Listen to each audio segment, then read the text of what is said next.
Sige, tayo. Alam nyo, kapag merong mga tao na pumupunta rito na merong matinding kabigatan, isang yakap lang ay nawawala yung kabigatan. Amen. Sabihin natin sa bawat isa, mahal ka ng Panginoon. Mahal ka ng Panginoon. Amen.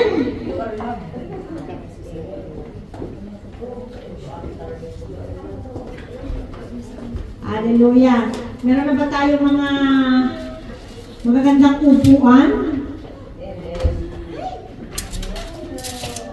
Praise God. Sige. Okay na ba kayo sa mga upuan nyo? Okay na ba tayo sa atin ng upuan? Upo tayo dito. Para naman, Amen. Kumusta po ang ating linggo? Amen. Kumusta po ang ating mga trabaho? Hallelujah. Kumusta ang ating mga pamilya? Hallelujah!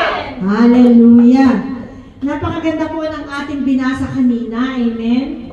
Si Job, ang ating pag-aaralan ngayong gabi ay patungkol sa buhay ni Job. Kung ano po yung ginawa niya in despite ng lahat ng mga naranasan niya. Amen. I think and I pray na ang ating topic ngayong gabi ay napapanahon.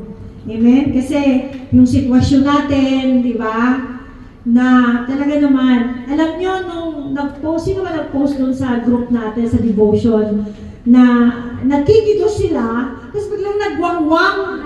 Tapos takbo sila, habang tumatakbo sila, dala-dala nila yung kaldero, dala nila yung matsa, doon sila nag-ano. Sabi ko, parang ito lang yung time nung umalis sila ng Ehipto. Di po ba? Di ba, Di ba? Yung time na umalis sila, bakit matsa?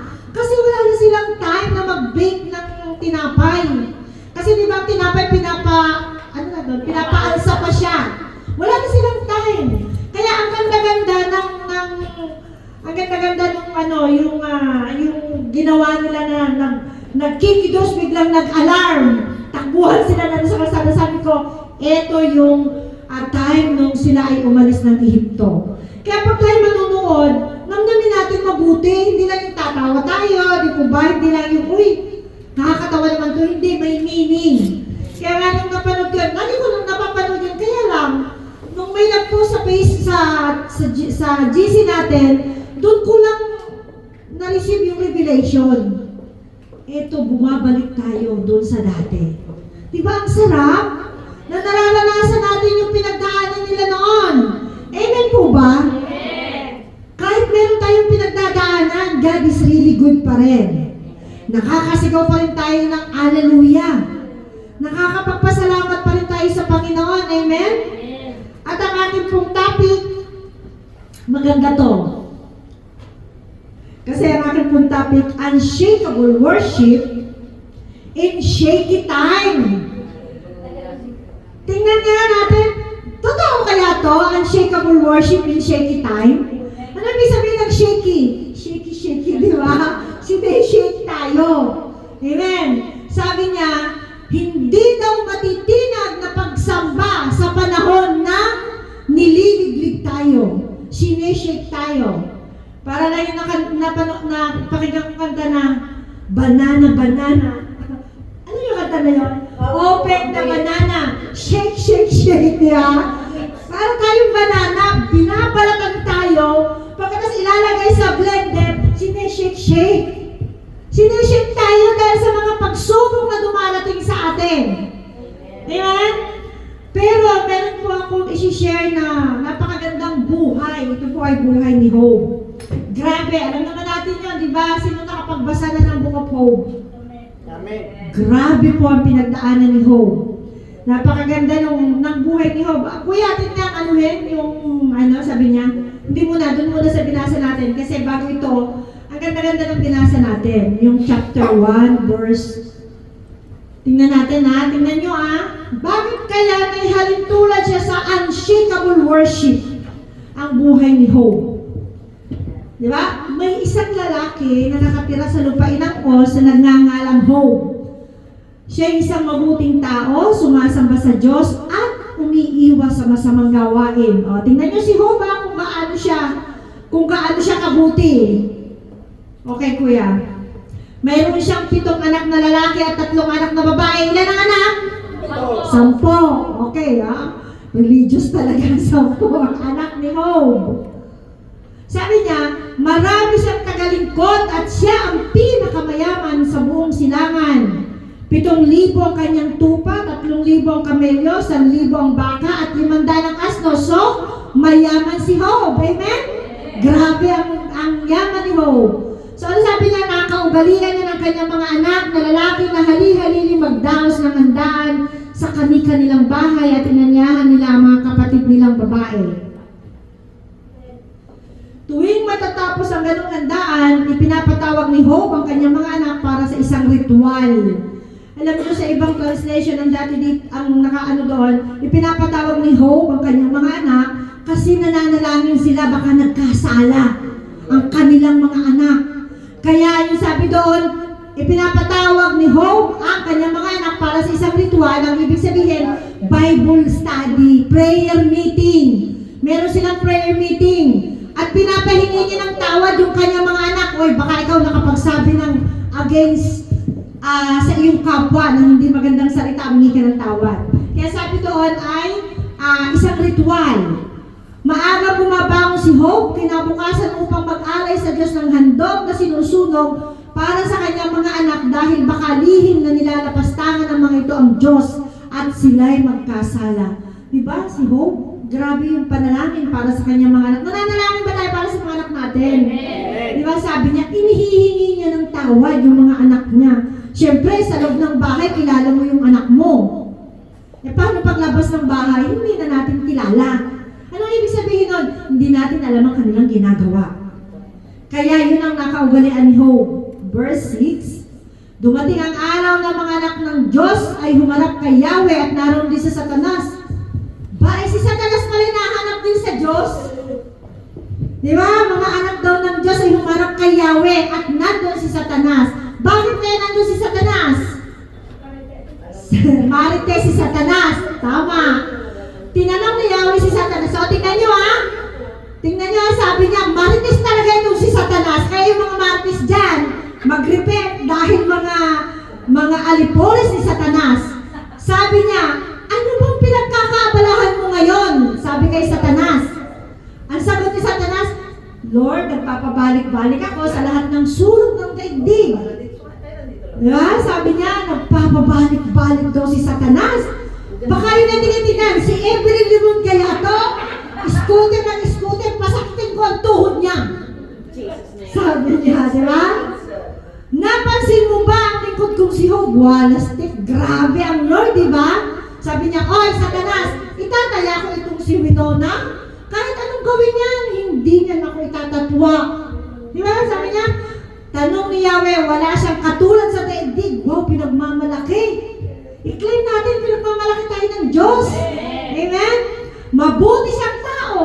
Sumasamba sa akin at umiiwas sa masamang gawain. Dugtog pa niya. Grabe yung introduction ng Panginoon kay Job, di ba? Kuya, next please. Sumagot si Satanas, sasambahin pa kaya kayo ni Job kung wala na siyang makukuha mula sa iyo? Ba, nagtanong pa si Satanas? Di ba? Tanggalin ko kaya lahat nang meron siya. Ewan ko lang kung sumamba pa sa iyo. Pero anong sagot ng Panginoon? Inalagaan niyo siya, ang kanyang pamilya. Sabi ni Satanas, si Satanas pa rin to. Inalagaan niyo siya, ang kanyang pamilya, ang lahat ng ari-ari niya.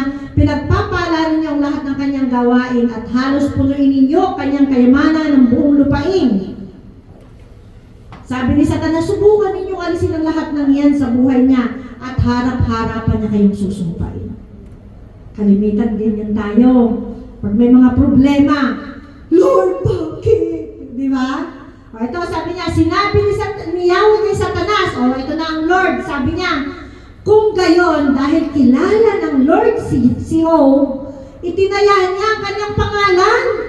Di ba kayo natutuwa? Dito kayo nakataya ang pangalan ng Panginoon sa bawat buhay na nandito. Amen. Alam niyo ba yun? Sabi niya, gawin mo ng lahat ang gusto mong gawin sa Kanya. Aba, sabi ng Lord, sige, gawin mo na lang ang gusto mo dito kay Winona. Meron lang ako isang bagay na tatagubilin sa iyo. Huwag mong kukuhanin ang kanyang buhay. Ano ibig sabihin noon? Dahil habang may buhay, meron tayong pag-asa. Amen po ba? So sabi, kaya ito yung ating pag-aaralan ngayon. Unshakable worship in shaky time. Kuya, ano na natin doon sa 19. Punta tayo doon sa 19. Sorry. Kasi gusto kong makuha natin kung ano yung ating pag-aaralan ngayong gabi. Kasi ang ating topic is about sa worship. Makakasamba ka pa kaya? In despite ng lahat ng ganito. Sabi niya, hinampas po ng napakalakas na hangin ang bahay at bumagsak, namagsakan po sila at namatay lahat. Ako lang po ang natirang buhay upang magbalita sa inyo. Ibig sabihin, lahat ng mga anak, ilan ang anak? 10. 10. Ang sabi doon, habang sila'y nagkakasayahan, inimbitahan ng mga anak na lalaki, yung mga anak na babae, doon sa bahay. At yung bahay, hinampas ng hangin, bumagsak ang hangin. Kaya 10 anak, namatay lahat. Amen. Kasama ang lahat ng mga ari-arian ni Job. Ano sabi sa 20? Tumayo si Job, pinunit ang kanyang damit, nag-ahit ng ulo, pagkatapos nagpatira pa siya, at grabe ano? Naubos na lahat ng anak, pinatay na ang lahat ng anak. Wala nang ari-arian, wala nang matitirahan. Nandun na si Job ay nandun na sa kalsada. Pero anong sabi pa niya? Ano ang ginawa niya? Sumamba pa rin siya sa Diyos. Amen? Sabi niya, hubad akong lumabas sa sinapupunan ng aking ina, hubad din akong babalik sa lupa. Si Yahweh ang nagbigay, si Yahweh rin ang babawi. Purihin si Yahweh. Grabe yung humility ni Job, di ba? Kung tayo kaya. Sige. Ate Ibs, kung ikaw, ubusin lahat ng anak mo. Ubusin lahat ng kayamanan mo, lahat ng meron ka. Masasabi mo pa kayang purihin si Yahweh? Diba hindi? Sasabihin mo, Lord, naglingkod ako sa'yo. 20 years ako naglingkod sa'yo. 20 years, ang laki-laki, magkano Lord yung binigay kong thanks mula nung ako'y makakilala hanggang ngayon. Nagtatalit ako, bakit nangyari ang lahat ng ito? Diba? Normal lang sa tao ang magtanong sa Panginoon kasi hindi niya naiintindihan kung ano yung nangyayari sa kanya. Amen po ba? Kaya sabi po dito, worship is not just for the moment of joy and peace, but is a powerful testimony of our faith during shaky time. Ibig pong sabihin, ang ating pagsamba ay hindi po seasonal. Amen? Sasamba ka lang kapag masaya ang buhay mo. Sasamba ka lang kapag mayaman ka. Sasamba ka lang kapag kumakain ka. Hindi daw po ganon. Dapat daw ang ating pagsamba, sabi niya, ito ay seasonal. Hindi daw po seasonal. Continual, sorry. Sabi niya, the book of Job is a personal and theological. Worship is not just for the moment of joy. Moment of joy and peace, but is a powerful testament of our faith during shaky time. Wow! Powerful daw. Powerful testament of our faith. Doon nasusubok ang ating pananampalataya sa panahon na tayo ay nililiglig. Kuya, next please. Sabi niya, the book of Job is a personal and theological drama of suffering, faith, and tama naman, di ba? Suffering, faith, and worship. Yung book ni Job, nandun yung suffering, nandun yung faith, andun yung pagsamba niya sa Panginoon. Grabe po si Job. Amen po ba? Life does not come in season. Totoo, di ba? Hindi season. Di ba, ang mga prutas, mayroong season ng mangga, season ng pinya. Anong season tayo ngayon ng prutas dito sa Israel? Tutin. Watermelon, di ba? Yun yung mga season fruit. Sabi niya, there are season of joy and abundance, but there are also season of loss, waiting, pain, and uncertainty. Meron din palang mga season, yung pain, yung loss, yung waiting, uncertainty. Sabi niya, yet Scripture consistently teach us that worship is not meant to be seasonal, but it is meant to be continual. Amen. Yun daw pong ating worship ay hindi dapat seasonal na kaya ka lang nandito sa church dahil masaya ka, di ba? Kaya ka lang nandito sa church dahil puno ka ng pagpapala, dahil wala kang sakit, wala kang dinadaan ng problema, pero baligtad, kaya ka nandito dahil may pinagdadaanan ka. Pero kapag wala na, masaya na yung buhay natin, wala na, hindi na maalala ang church. Amen po ba? Kalimitan tayo talaga ang tao ay seasonal. Di ba? Aangin nga naman ng tao ang salita ng Diyos kung siya ay masaya. Di ba? Kung siya ay peaceful. Kung siya ay punong-puno ng blessing, abundant. Di po ba? Hindi na kailangan ng tao. Pero, once na ang tao ay dumadaan sa pagsubok, andyan. Alam nyo, naalala ko nung kami ay bago pa lang nag-a-apply hindi pa kami nag-a-apply noon ng aming mga residency, yung lahat ng mga nanay. Grabe ang hulihan. Sino mga naka-experience na noon? Grabe pa ang hulihan. Dumating sa point na kami po may mga anak ay kailangan itago, dalahin sa musyab. Dahil nagkakatukan po ang mga immigration. At sa pagmamahal sa amin ng mga tumulong sa amin para magkaroon kami ng residency dito, bawat mga pamilya, dinala kami doon sa mga musyab na kanya-kanyang pamilya. May kanya-kanya pong mga nakadesignate na pamilya. Dahil nga po matindi ang hulihan. At alam niyo po, napakarami ng tao sa church, punong-puno ng tao sa church. Ang dami mga nanay nandoon. Pero, nung nabigyan na kami ng visa, wala na. Wala na! Wala na akong kasama dito na may mga visa na kagaya ko. Samantalang noon, ang dami-dami sa LGGM pa nung kami. Puno ay, di ba laki ng church natin doon? Puno yun. Kaya ako na lang natira na may visa. Hindi naman sa kumbaga parang nakakalungkot. Dahil ang kanilang pananampalataya ay seasonal lamang. Dapat continuous. Dumaan ka man sa pagsubok, andito ka sa church, matapos yung pagsubok, andito ka pa rin sa church. Kasi ang church is a glimpse ng heaven. Paano ka pupunta sa heaven kung hindi mo alam kung anong ginagawa dito sa loob ng church? Amen? Sa loob ng church, hindi lang tayo nakaupo at nakikinig ng salita ng Diyos. Kami po ay nag-aaral ng WISL, laging sinasabi sa amin ng aming professor na kung anong ginagawa mo dito sa lupa, gagawin mo sa langit. Ibig sabihin, mag-aaral ka pa rin doon sa langit. Paano ka naman makakapasok sa langit? Di ka nga marunong magpuri sa Panginoon. Doon, wala ng gabi. Dahil si Jesus Christ ang liwanag doon. Hindi mo na alam na gumabi at umaraw.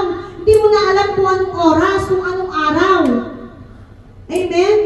Kung dito pa lang hindi tayo makatagal na umupo sa upuan habang nakikinig ng preaching at sasabihin, tagal naman ni Pastora mag-preach. How much more doon sa langit? Wala nang tulugan doon. Ready na ba kayo? Hindi pa, di ba? Kasi dito pa nga lang di tayo makatagal sa kaupo dyan sa upuan How much more na tayo dumating doon sa langit. Amen. Okay, punta na po tayo sa ating topic. So, kailangan po ang ating pagsamba, siya ay continual, hindi seasonal lamang. Amen po. Tatanungin ko na naman kayo, may assignment na naman kayo. Hallelujah. Okay, sabi nga, unshakable worship in shaky time, unshakable worship described, ito na po ang sinasabi ng unshakable worship. Worship God when life is yun pala yun. Dinidescribe pala yung unshakable worship. Sabi niya, kapag ka meron tayong pain, na nararanasan. Di ba? Sabi ni Job sa Job 1:20, at this Job got up and tore his robe and shaved his head, then he fell to the ground in worship. Instead na siya magmurmur doon, kakainis ka naman, Lord, anong pinatay lahat ng anak ko? Bakit mo ako pinaghirap? Bakit mo ginawa sa akin to? Ang sabi doon, then he fell to the ground in worship. Kapag may pinagdadaanan tayong problema, tanungin natin ang Lord, ano po itinuturo mo sa akin? Bakit ko ito nararanasan? Huwag natin tingnan na biktima ang iyong pamilya o kung sino pa man sa sitwasyon mo. Tingnan mo, Lord, meron kang itinuturo sa akin bakit ito nangyayari. Amen. Ask the Lord, Lord, sa sitwasyon na pinagdadaanan ko, paano mo po ako gagamitin upang itong pinagdadaanan ko, ito'y mapagtagumpayan ko. Ang Lord ay lagi may kaparaanan para makalaya tayo doon sa sitwasyon na ating dinadaanan. Amen po ba? Ano pa raw? Letter V. Sabi po dito, nasaan tayo? Unshakable. Okay. Letter B. Worship God when things are not going well. Di ba kapag nakikita mo na hindi okay, mas lalo kang magpuri sa Panginoon. Kaya nga ang sabi, ang ating pagsamba ay hindi seasonal. Continual. Why? Sabi niya, naked I came from my mother's womb, and naked I will return. The Lord gave, and the Lord has taken away. May the name of the Lord be praised. Grabe yung humility ni Job, di ba? Nang sabi niya doon, hubad akong lumabas sa sinapupunan ng aking ina. Hubad din akong babalik sabi niya, sa Panginoon. Siya ang nagbigay, siya ang kukuha. Amen? Kung minsan, alam niyo, kung minsan, inaalog ng Panginoon to eh. Kasi para magkaroon tayo ng lesson. Kung minsan, kapag sobrang yaman na natin, nagiging mayabang na tayo. Bakit tayo pinapadaan ng Panginoon sa mga rocky road? Kasi pagka-straight lang ang lalakaran natin, parang hindi na natin naaalala ang Panginoon. Amen po ba? Kung minsan kailangan natin dumaan sa mga painful experience, mga painful na sitwasyon, para maaalala natin na meron gumawa sa atin. Meron tayong tatay sa langit. Amen po ba? Sabi niya, you cannot truly bless God in loss if you have not first recognized Him in your blessing. Totoo naman, di ba? Hindi natin mauunawaan ang pagpapala ng Panginoon kung hindi natin ma-recognize na siya ang nagbibigay ng pagpapala sa atin. Hindi tayo makakapagpasalamat ng taos sa ating puso kung hindi natin mauunawaan na sa Kanya pala nang gagaling ang lahat ng pagpapala. Hindi sa trabaho, dahil kung minsan, ay, thank you, Amo. Pero sa Lord nagmumula. Bakit meron kang, ano yun? Bakit meron kang mabait na amo? Bakit meron kang mapagbigay na amo? Galing yun lahat sa Panginoon. Kaya dapat ang Panginoon ang pasalamatan natin sa lahat ng mga pagpapala na ating nararanasan. Amen. Kung minsan paparaanan tayo dun sa sitwasyon na mahirap. Alam nyo, I remember nung ako po ay dumadanas ng matinding problema dun sa anak ko, di ba lagi kong itinetestimony talaga dito. Grabe po yung anak ko nung medyo kabataan niya. Kabataan pa rin naman yun. Pero sobra, 3 days. Babae yun na, 3 days hindi umuwi, hindi ko alam kung nasaan. Wala akong ginawa kundi umiyak. At wala akong ginawa kundi humingi ng tulong sa Panginoon kasi wala akong magagawa. Lagi ako nire-remind ni Ate Janet Pastora, huwag mong tingnan yung pangit na nangyayari. Ang aking hinihintay ay yung gagawin ng Panginoon sa kanyang buhay. Nakakaranas tayo ngayon ng ganon, mga anak natin, matitigas ang ulo. tingnan natin ano ang gagawin ng Panginoon sa kanyang buhay in the future. Maging faithful lang tayo sa Panginoon. Amen?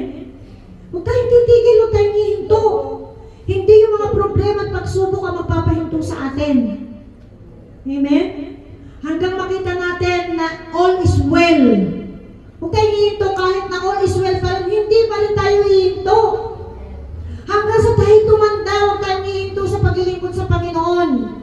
Ang demonyo, si Satanas na tinutukoy dito, laging nakabantay. Di ba sabi doon?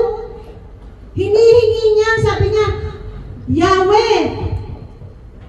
Ang sabi ni Yahweh, "Oh, Satanas, bakit ka narito? Ano ginagawa mo?" Ay di syempre, inaabangan ko yung mga anak mo na nagsisimba. Kasi siya hindi na sa akin. Inaabangan ko sila kung anong gagawin nila. Pag nakakita ko ng butas sa kanila, yung butas na yun ang gagamitin ko para sila'y magkasala. Sabi niya, okay. Sabi ng Panginoon, okay. Sabi ni Satanas, alam mo ba, Yahweh, ang kahinaan nitong si Maribel ay ang kanyang mga anak. Yan ay walang ginawa kundi tumawag doon sa kanila sa Pilipinas. Kahit oras ng pananalangin, mga anak pa rin niya ang kanyang iniisip. So alam niyo gagawin ng demonyo? Titirahin ang mga anak ni Ate Mabel. Kasi kahinaan niya yun eh. Doon siya umiiyak sa mga anak niya. Kasi Satanas ay nakabantay. Ano ang mga kahinaan natin? Anong kahinaan natin? Sino may mga kahinaan dito? Lahat tayo may mga kahinaan. Merong ang kahinaan ay pera. Di po ba? Ilubog ka ng ilubog ni Satanas sa utang. Hanggang sa hindi mo na alam na lubog ka na gagawa ka na ng kasalanan para lang makaahon ka doon. Pero hindi mo alam ang Lord ay naghihintay lamang ng paglapit mo. Anak, ano pinagdadaanan mo ngayon? Come to me, sabi sa Matthew 11:28. Come to me who are weary and burdened and I will give you rest, sabi ng Panginoon. Halik kayo, lahat kayo ng mga napapagal. Lumapit kayo sa akin at bibigyan ko kayo ng kapahingahan. Diba? God is really good. Pag tayo ay lumapit sa Panginoon, bibigyan daw niya tayo ng kapahingahan. Kapahingahan na hindi pa natin naranasan sa buhay natin. Amen? Letter C. Sabi niya, unshakable worship describe surrender to God when tragedy strike unexpectedly. Sabi doon, surrender daw natin sa Panginoon kapag dumating ang mga tragedy na hindi natin inaasahan. Kasi meron mga tragedy na hindi natin inaasahan. Amen po ba? Ano mga example? Halimbawa, namatayan ka, hindi mo ina-expect, ang lakas-lakas ng asawa ko. At the age of 47, bigla na lang namatay. At ang nakalagay sa kanyang death certificate ay hindi sudden. Ano tawag doon? Yung normal na pagkamatay. Tapos isipin natin, Lord, ano bang nagawa ko? Bakit ganito? Pero sabi doon, surrender to God. Isuko natin sa Panginoon ang lahat ng nangyayari sa buhay natin. Hindi natin inaasahan ang bait-bait ng asawa mo, bigla na lang ng babae. Ano kaya ang gagawin natin? Sabi doon, surrender to God. Amen po ba? The Lord gave and the Lord has taken away. Blessed be the name of the Lord, sabi ni Hope kanina. Di ba? Shall we receive at the hand of the Lord and shall we not receive evil? Faith is not tested in long season. It is often tested in sudden storm. Nararanasan daw natin na nasusubok ang ating pananampalataya doon sa biglaang pagdating ng mga problema at pagsubok. Amen po ba? Amen. Nung nasunugan kami, hindi ko naman ina-expect na masusunugan kami. Saya-saya ko nga eh. Kikipagkwentuhan pa ako sa telepono, tapos tumawag na lang yung kapitbahay namin. Oy, sinend sa akin yung video na nasusunog. Saan to? Sabi mo pa, bahay na pala namin ang nasusunog. Diba? At nung dumating yung ganong tragedy, I surrender everything to God. At doon ko po nakita ang kamay ng Panginoon. God provide everything. Pinalitan niyang lahat ng mga nawala sa amin. Tinanggal niya yung paghihinayang sa puso ko kasi marami kaming gamit doon. Amen po ba? Tinanggal niya yung panghihinayang. Nilagyan niya ng kapayapaan ng ating puso. Why? Because I surrender to God. Sinuko ko sa Panginoon, Lord. Wala akong kakayahang bilhin lahat ng mga pangangailangan namin. Ora-orada, kailangan ko ng 17,000 shekel para makalipat kami ng bahay.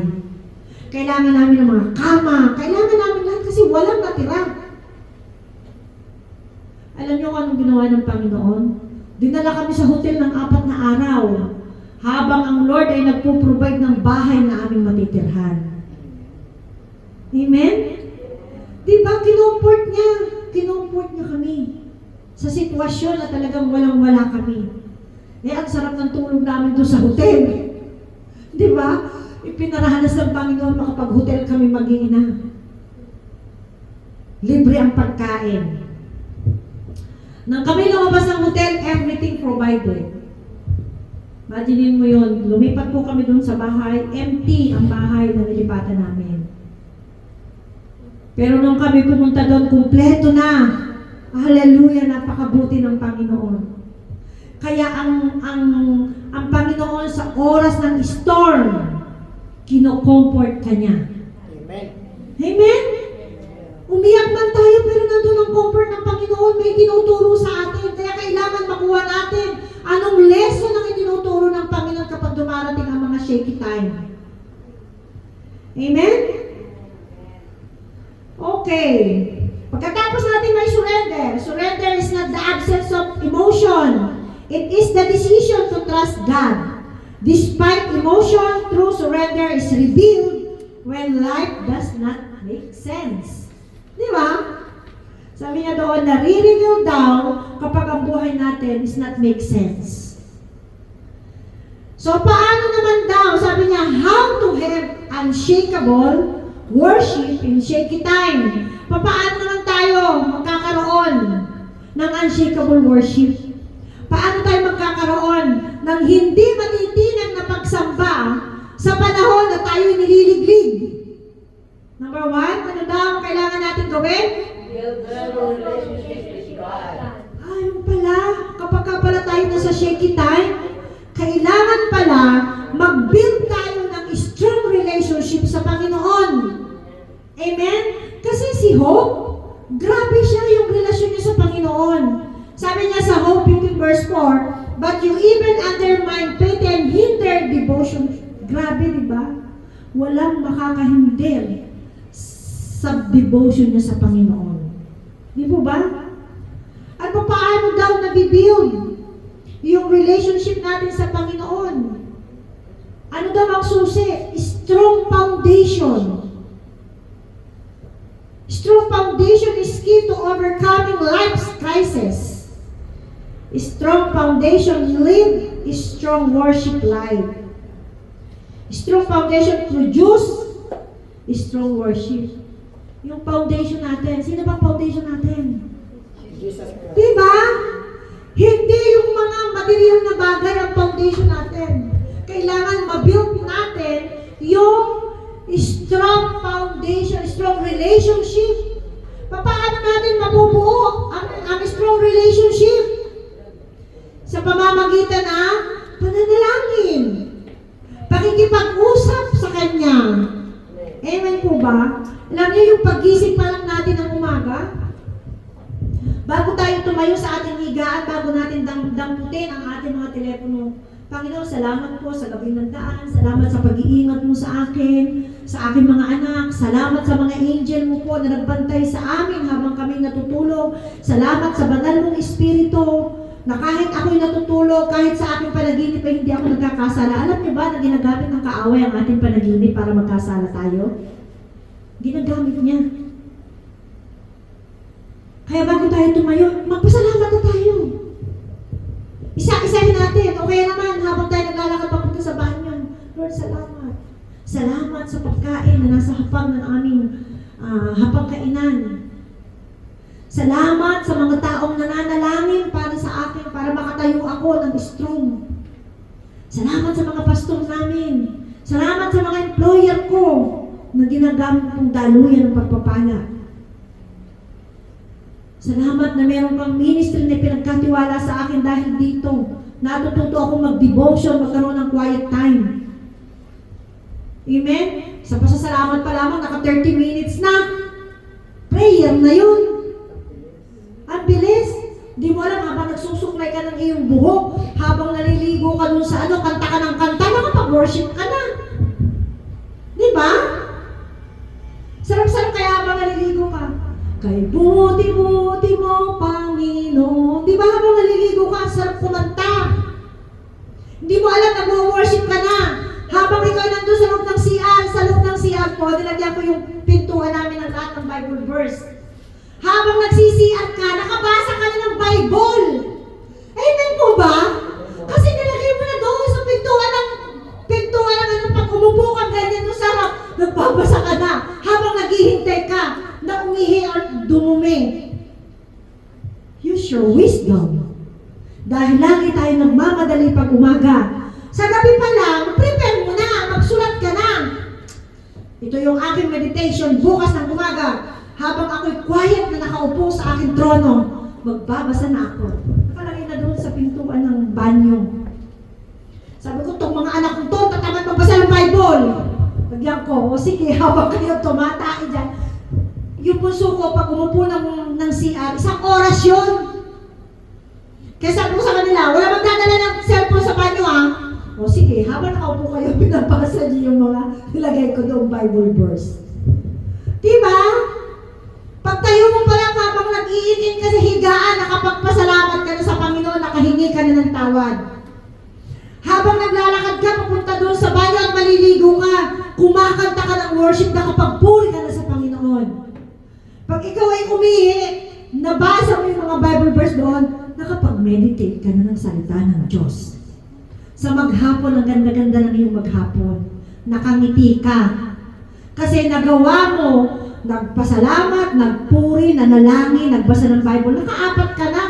In 30 minutes, habang nagsusuklay ka. Habang nagpapaganda ka. Maglagay ka doon sa salamin ng mga Bible verse kung ayaw mo sa loob ng banyo. Habang ikaw ay nagpapaganda, nagme-makeup o anong gawin mo, abay nagbabasa ka na ng Bible. Hindi mo napapansin.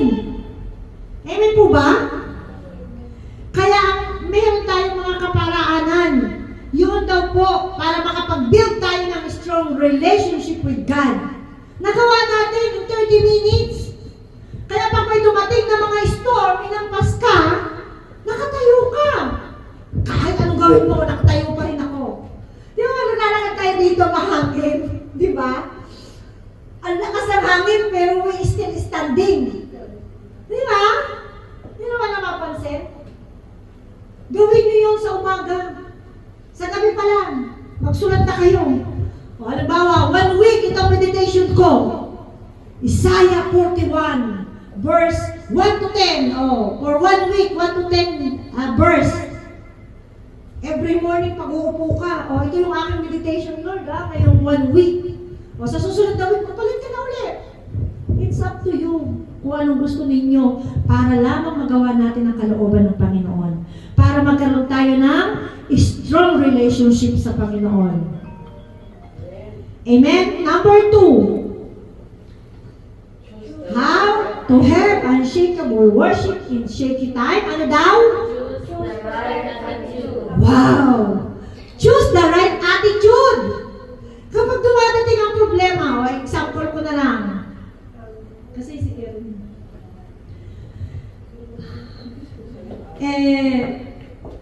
Wala na. Pakihawag pagkaan. Sabi niya doon, choose the right attitude. Paano tayo magkaroon ng right attitude kapag dumarating ang mga problema sa atin?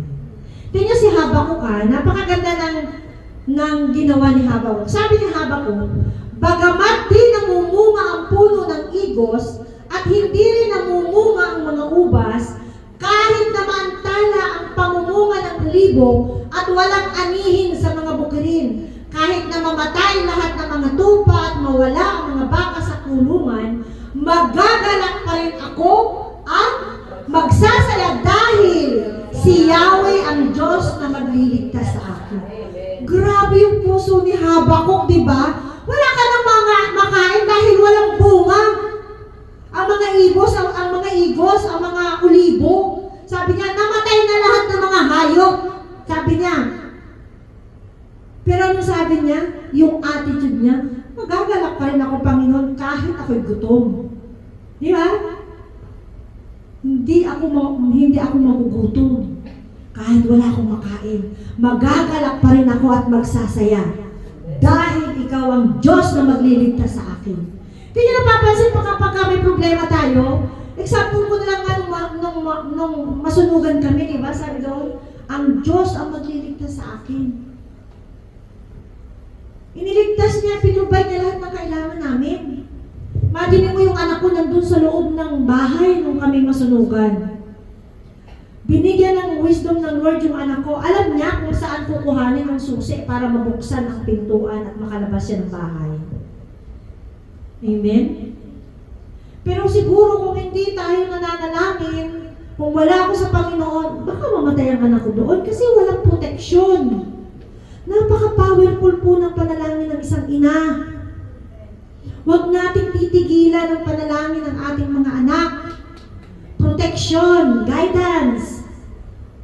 Palagi nating balutin ang banal na dugo ng Panginoon ng ating mga anak. Di ba? Grabe yung attitude ni Habakuk. Nasabi niya doon, magagalak pa rin ako at magsasaya dahil si Yahweh ang Diyos na magliligtas sa akin. Kalimitan, example ko na lang, pag ang ating asawa ay nagloko, ano yung attitude? Right attitude kaya yon? Di ba hindi? Kalimitan, pag nagloko ang ating asawa, makapag-chat nga, sino kayang gusto makipag-chat sa akin? Si Satanas naman, nakabantay. Itong si Maribel, nag-ahanap ng kausap, bibigyan ko siya ng lalaki. Yung lalaki na talagang on time, palaging nandyan kapag siya iiyak, kunwari, iko-comfort siya, kunwari, kakausapin siya, kunwari, iko-comfort siya, di ba? Hindi niya alam, nahuhulog na siya sa bitag ko. Hindi niya alam, magkakasala na siya. Yan si Satanas. Akala lang natin comfort ang binibigay, pero hindi natin alam, kinakagat na natin yung bite, di ba? Yung mga nagpipishing, merong doon, ang tag doon, may pain. Hindi natin alam, kinakagat na. Ay, ang sarap! Pero kapag nandun na tayo, hindi na tayo basta-basta makakalabas. Di ba sabi doon sa credit card, swipe now, pagdating ng pay, iiyak na tayo kasi ang laki ng babayaran natin at the end of the month. Ngayon, ang sarap swipe. Pero, pagbayaran na, uy, bakit ang laki ng aking babayaran? Ganun ang kasalanan. Madali ang pumasok sa kasalanan. Napakahirap ang lumabas sa kasalanan. Lalo't-lalo na kapag umalis ka sa payong ng Panginoon. Kaya ang sabi dito, para daw tayo ay magkaroon ng unshakable worship sa time ng ating shaky time, magkaroon tayo ng piliin natin ang tamang attitude patungkol doon sa sitwasyon na ating pinagdadaanan. Amen po ba? Doon sa may mga asawa dyan at nambababayan yung mga asawa, huwag niyong gagantihan. Kayo ang mapapahamak, hindi yung mga lalaki. Pag pumasok na kayo sa kasalanan, hindi na kayo makakalabas basta-basta. Do you think saglit lang? Sasabihin ni Ate Mabel, hindi. Ito kayang-kaya ko itong iwan. Kung ikaw may asawang tao, do you think basta-basta ka makakabalik sa asawa mo? Alam ng mga lalaki kung ikaw ay nagluluko dito sa ibang bansa. Walang mawawala sa mga lalaki. Meron yung tiwala mo. Pero tayo mga babae, malaki ang responsibilidad natin. Amen po ba? Kaya kapag dumarating ang problema, magkaroon tayo ng right attitude para doon sa sitwasyon. Ang anak mo, nagluluko. Tama ka, nandito ka sa church. Punta ka ng church dahil may maririnig ka na salita ng Diyos na magtutuwid sa lahat ng mga desisyon na nais mong gawin. Amen? It's not accident na nandito po kayo yung mga baguhan dito. Hindi aksidente na kayo nandito. Ang Panginoon ang nagdala sa inyo rito. Kasi nais ng Panginoon na meron kayong marinig na encouragement. Amen po ba? Hindi aksidente na, makapunta nga, makapasyal nga doon. O kaya naman, ang tagal ko lang hindi nagsisimba, itinakda ng Panginoon ang lahat ng bagay na mangyari ito.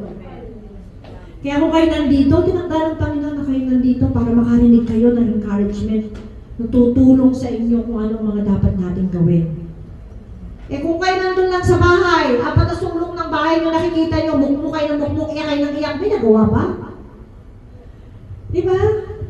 Pero kung tayo lalapit sa Panginoon, may magagawa ang Panginoon sa lahat ng sitwasyon at pagkakataon. Mamaya, i-invite natin si Sister Mary bago mag-tithes and opening para siya ay magpasalamat sa Panginoon. Amen.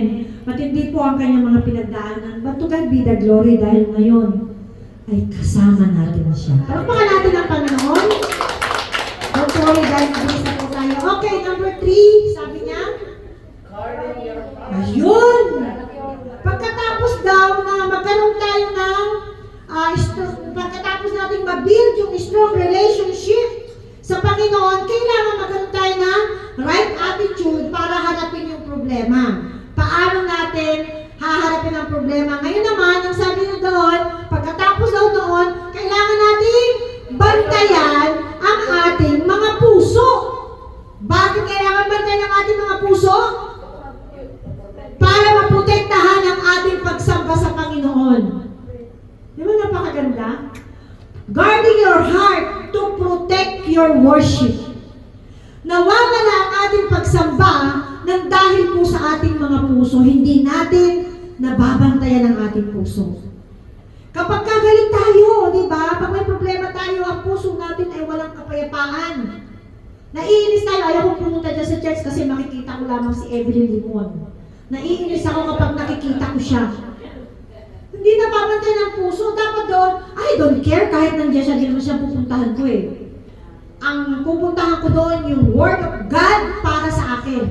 Dahil bawat preaching ng pastor, para sa akin yun, hindi para kanino pa man. Di ba? Right attitude. Pangalawa, guarding our heart.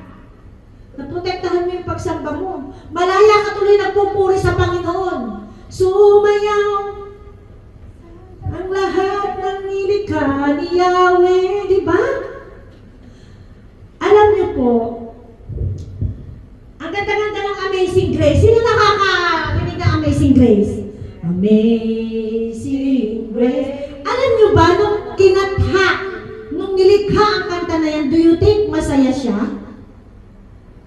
Hindi po. Di ba sabi na, I am rich. Rich talaga siya. Kasi siya kailangan itanikala. Di ba sabi doon na ano yung sunod na English, yung nakatanikala siya? Alam niyo kung bakit si John Newton ay sinulat ang kanta na yan? Dahil si John Newton ay hindi siya Kristiyano pa. At kapag nakakita siya ng babae, nagwawala siya. Kailangan siya itanikala para hindi niya malapitan yung babae. So nandoon yung para siyang adik. Di ba? Kaya kinanta niya yung Amazing Grace. Amazing Grace yung love ng Panginoon sa kanya. In despite ng lahat ng nararanasan niya. Di po ba? Kumanta pa rin siya sa Panginoon, kinantahan pa rin niya ang Panginoon. Kagaya ng bakit nasulat ko ang Psalms 23. Napakaganda ng Psalms 23, di ba? Ano sabi doon? But the truth is, si David ay tumatakas kay Absalom at kay Saul. Nakahimlay ba siya sa masaganang pastulan? No! Tumatakas siya. Hinahabol siya ng kaaway. Kaya habang sinusulat niya yun, ang kanyang puso ay nagpupuri sa Panginoon. Kaya nga sabi niya doon ano yung last, yung in the valley of the shadow of death? Kasi hinahabol siya doon ni Saul at saka ni Absalom. Gusto siyang patayin. Kaya dapat tayo, kapag may problema tayo, magpasalamat tayo sa Panginoon dahil pinagdadaanan natin ang problema na ito. Alam natin ang Panginoon ay may kasagutan sa lahat ng problema na ito. Hindi pwedeng wala. Hindi niya tayo pababayaan, sabi nga kanina. Hindi niya tayo pababayaan, ililigtas niya tayo. Guarding our heart to protect your worship. Sabi niya, above all else, guard your heart for everything you do flows from it.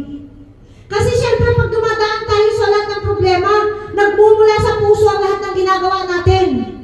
Walang katinuan. Amen po ba? Nagtatrabaho tayo, hindi matino ang ginagawa natin. Nadadamay tuloy yung mga amo natin na nagpapasweldo sa atin. Hindi naman nila problema mo. Pero nadadamay dahil wala tayong kapayapaan. Yung puso natin. Kapag yung asawa natin ang bababae, di ba? Gigil na gigil tayo. Inis na inis tayo. Di ba? Lalo na kapag umatake ang selos. Di ba? Wala kang tigil. Dot lang dot sa telepono na ubos na yung time mo sa kaluluton. Eh kung ikaw lumuhod dyan, at manalangin ko, Lord, I surrender to you. Ang asawa ko, hindi ko alam kung nasaan. Baka nasa kandiungan ng iba, Lord. Nagkakatiwala ko siya sa iyo. Guard your heart to protect your worship. Amen po ba? Sabi niya, why we need to guard our heart? Bakit kailangan nating protection na ng ating puso? Malapit na po ako. Because the heart is the wellspring of life. Sa puso, nagmumula ang buhay. Sabi niya, guarding your heart, allowing you to protect your secret place. Yung puso natin ay secret place. Amen po ba?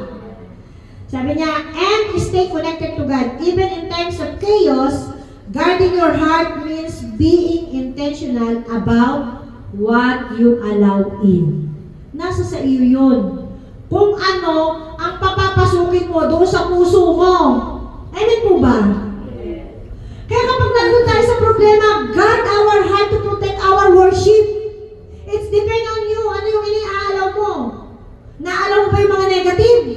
Umanda ka sa akin, sasabunutan kita pag nakita kita. Pero kung ang inaalaw mo sa puso mo, pag nakita ko siya, yayakapin ko siya. Kasi ang ganda lang ni Ate Bayan niya, Ate Nona, kahit na siya, ako ginawa ng masama. Yayakapin ko siya. Nilalagay mo na kagad yung positive sa puso mo, tanggalin mo yung negative. Kasi alam mo po, sabi niya, di ba sa Matthew, out of abundance of heart, lumalabas daw sa ating mga labi ang laman ng ating mga puso. Kaya alam niyo yung mga puno-puno ng bitterness ang puso, nakikita dahil the way na sila'y magsalita. Kung ang puso natin puno-puno ng pagmamahal, may mga puso-puso lumabas. Di ba? Twinkle, twinkle, little star down. Kapag puno, kapag meron tayong pusong mapagpatawad, kahit anong gawin ng kapatid mo sa'yo, 70 times 7 mo siya patatawarin. Amen? Last, of course, hindi ito mawawala. Relying on the Holy Spirit. Of course! Kapag nandun tayo sa shaky time, para hindi ma-shake yung ating worship, kailangan mag-rely tayo sa banal na Espiritu sa kanyang kapangyarihan. Sino daw ang banal na Espiritu? Sabi niya, help us in our witness. Kaya mababantayan ang ating puso dahil sa banal na Espiritu, dahil siya yung nakakaalam ng ating mga kahinaan. Siya yung magbibigay sa atin ng lakas. Ano pa raw? Sino raw ang banal na Espiritu? Sabi niya, He enabled us to worship beyond our feelings. True worship is not empowered by emotion, but by Spirit. Yun ang ginagawa ng banal na Espiritu. Di po ba? And ano pa? Sabi niya, He can transform fear to pain and heaviness into hope. Di ba? Yung kabigatan mo daw ay matatransform yun sa pag-asa. Kailangan mag-relate tayo sa banal na Espiritu. Hindi sa sarili nating lakas. Hindi sa sarili nating kaalaman. Amen po ba?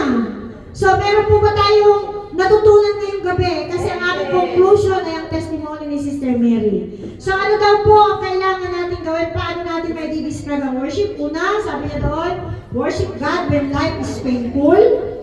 Pangalawa, sabi niya, worship God when things are not going well. Kahit ano pang mangyari, purihin pa rin natin ang Panginoon, sambahin pa rin natin siya. Pangatlo, surrender to God when tragedy strike unexpectedly.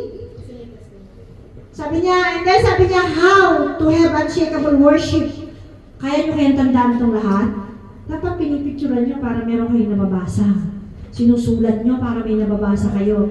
Para kung dumating yung shaky time, ay buklatin ko nga yung sinulat ko na sinabi ni Pastora para maunawaan ko kung anong dapat kong gawin sa panahon na ako sinishake ng kaaway.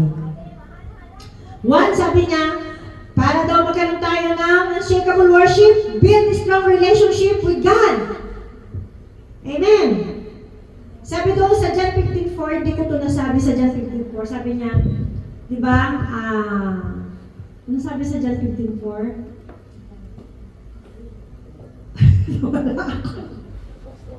Abide in me, sorry. Abide in me. And my word, sabi niya doon.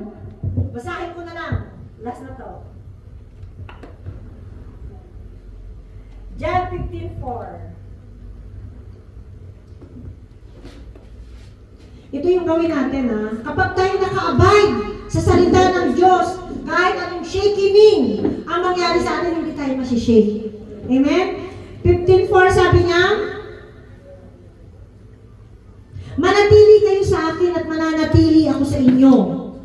Hindi magbubunga ang sangang hindi nananatili sa puno, gayon din naman hindi kayo magbubunga kung hindi kayo mananatili sa akin. Hindi tayo makakabuild ng strong relationship sa Panginoon kung hindi tayo mananatili sa Kanya. Amen? And then, sabi niya doon, choose the right attitude. Magkaroon po tayo ng right attitude kapag dumating ang mga shaky time. And then, guarding your heart to protect your worship. And last, of course, relying on the Holy Spirit. Meron po ba tayong naunawaan ngayong gabi? At tanong ko nga kayo sa next week. Okay, ang aking conclusion, tawagin po natin si Sister Mary para po siya ay mag-share ng kanyang testimony. Marami po siyang pinagdaanan sa buhay.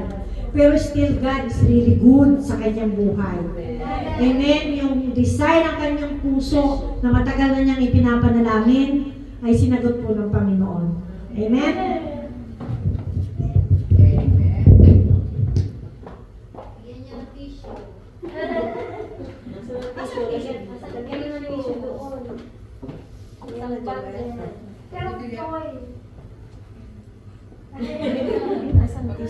Magandang gabi po.